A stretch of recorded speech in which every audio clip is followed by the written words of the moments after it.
بسم اللہ الرحمن الرحیم۔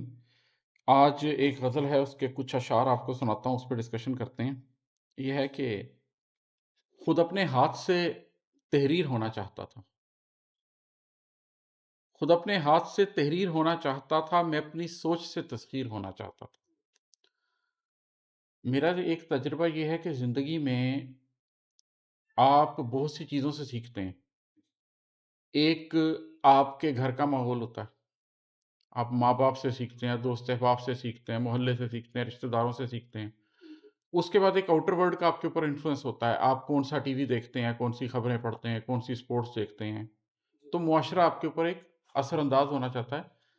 زیادہ تر لوگ اپنی جو زندگیاں گزار دیتے ہیں، وہ زندگی انہوں نے بنائی ہی نہیں ہوتی،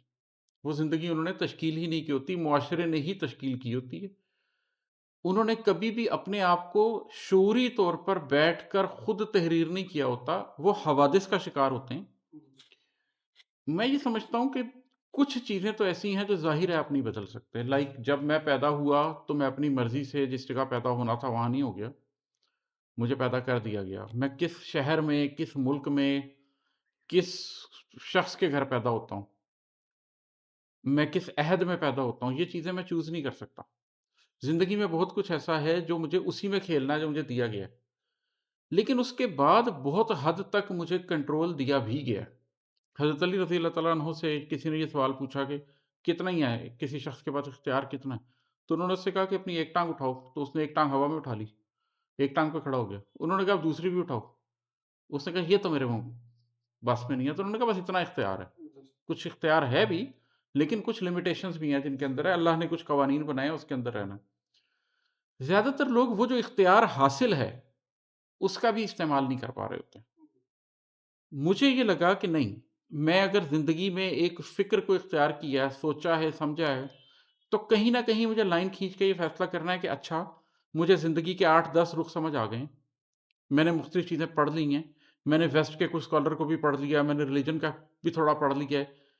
لیکن اب میں تھوڑا شعوری طور پر فیصلہ کرنا چاہتا ہوں کیا صحیح اور غلط ہے۔ پھر میں نے اس نقطۂ نظر سے مختلف اوپینینز کو پڑھا، اکنامک سسٹمز پہ اوپینین کیا ہے، پولیٹیکل سسٹمز پہ اوپینین کیا ہے، زندگی گزارنے پہ لوگوں کی رائے کیا ہے، مشرک کیا کہتا ہے، کافر کیا کہتا ہے، ایتھسٹ کیا کہتا ہے، اگنوسٹک کیا کہتا ہے، ہندو کیا کہتا ہے، یہودی کیا کہتا ہے، اسلام کیا کہتا ہے۔ شعوری طور پر یہ فیصلہ کیا کہ میں نے اس ریلیجن کو اپنانا ہے، شعوری طور پر یہ فیصلہ کیا کہ میں نے اپنی باقی کی زندگی میں ان اصولوں کو اپنانا ہے، زندگی کے ایون چھوٹے چھوٹے اصول لے کر۔ تو یہ وہ شعر ہے کہ خود اپنے ہاتھ سے تحریر ہونا چاہتا ہوں، میں اپنی سوچ سے تصحیر ہونا چاہتا ہوں، کہ اب جو میں نے ایک فکر پیدا کر لی ہے، ایک سوچ بنا لی ہے، اب میں چاہتا ہوں کہ میری زندگی کو میری سوچ فتح کرے۔ اگر آپ ماڈرن بیہیویئر سائنسز کو پڑھیں تو بل بورڈز جو لگے ہوئے ہیں وہ بھی آپ کے اوپر انفلوئنس ڈال رہے ہیں،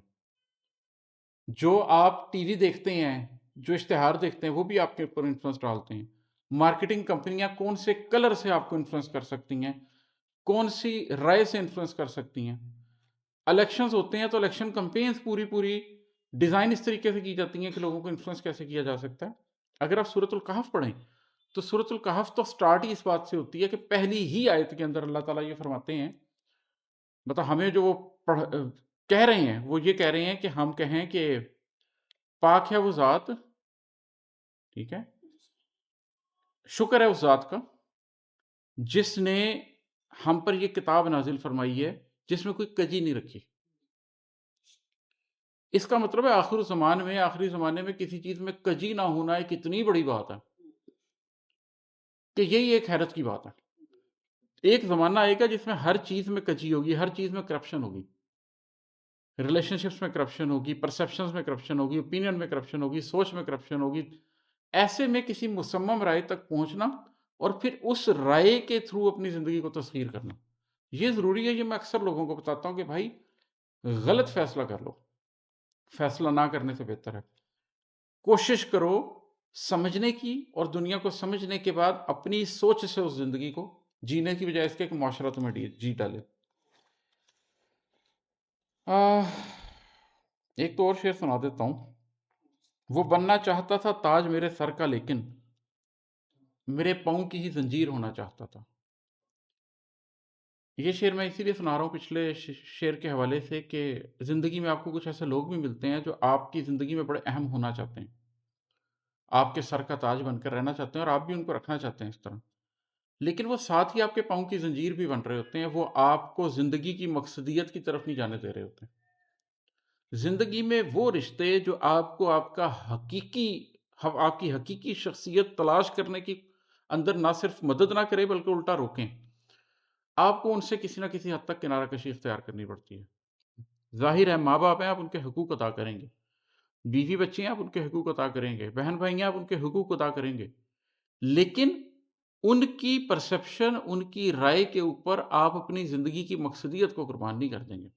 تو اگر کوئی شخص آپ کے سر کا تاج تو بننا چاہتا ہے لیکن ساتھ آپ کے پاؤں کی زنجیر بھی بننا چاہتا ہے، آپ کو وہ شعوری ترقی، آپ کو وہ قلبی ترقی نہیں کرنے دے رہا جو آپ کو کرنی ہے، تو پھر اپنے لیے تھوڑا سا ٹائم آپ کو کریٹ کرنا پڑے گا،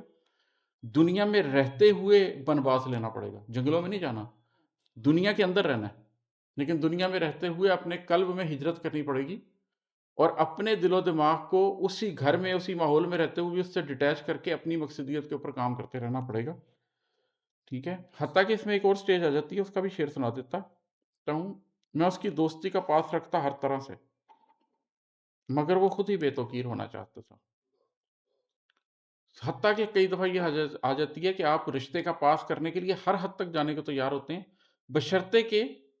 آپ کی ذات کو قربانی دینی پڑ رہی ہے، وہ آپ دے دیتے ہیں، لیکن جب آپ کی حقیقی اندر کی شخصیت کو قربانی دینی پڑے، جب آپ اپنی زندگی کی مقصدیت قربان کرنا چاہیں، تو وہاں تک جو شخص آپ کو لے جائے وہ پھر اپنی بے توقیری خود کروا رہا ہوتا ہے، اس کو پھر آپ کو آرمز لینگتھ پر کر کے یہ کہنا ہی پڑتا ہے کہ زندگی کی مقصدیت کی راہ میں کوئی شخص نہیں آ سکتا۔ تو زندگی میں کوئی ایسا مقصد ہونا چاہیے جو رشتوں سے بلند ہو، رشتے نبھائیں، صلہ رحمی کی وجہ سے نبھائیں، وہ رشتے آپ کی زندگی کا مقصد نہ طے کریں۔ میرا اکثر لوگوں سے یہ اختلاف رہا ہے بہت سی گفتگو میں، کہ لوگ کہتے ہیں کہ آپ رشتوں کو کم اہمیت دیتے ہیں، اور میں کہتا ہوں نہیں، میں رشتوں کو بہت اہمیت دیتا ہوں، ایسی ایسی جگہوں پر جہاں پر وہ تمام لوگ جو رشتوں کو اہمیت دیتے ہیں وہ رشتوں میں ناراضگی کی وجہ سے اپنے فرائض پورے کرنے سے چھوڑ دیں، میں وہاں پر بھی اپنا فرض پورا کرتا ہوں، اس لیے کہ میں اس لیے پورا کرتا ہوں کہ اللہ نے کہا ہے، اس بندے کی وجہ سے تھوڑی پورا کر رہا ہوں۔ تو اللہ کو بیچ میں ڈال کر رشتوں کو اللہ کی نظر سے دیکھنے سے آپ رشتوں کی اہمیت کم نہیں کر رہے ہوتے ہیں، آپ صرف یہ بتا رہے ہوتے ہیں کہ تم اہم ہو کیونکہ اللہ نے اہم بنایا ہے، لیکن تم اللہ سے اہم نہیں ہو، اللہ نے جو میری بنیادی ذمہ داری لگائی ہے اس سے اہم نہیں ہو، میں اپنی زندگی کی بنیادی ذمہ داری پوری کروں گا، اور اس کا ایک حصہ ہے تمہارے حقوق میری مکمل زندگی نہیں بن سکتے۔ تو یہ ایک مقصدیت زندگی کی سمجھنا، معنویت سمجھنا، اور یہ فیصلہ کرنا کہ کیا چیز اہم ہے اور کیا کم اہم ہے اور کیا بالکل اہم نہیں ہے، یہ ضروری ہے اگر آپ زندگی میں آگے بڑھنا چاہتے ہیں تو۔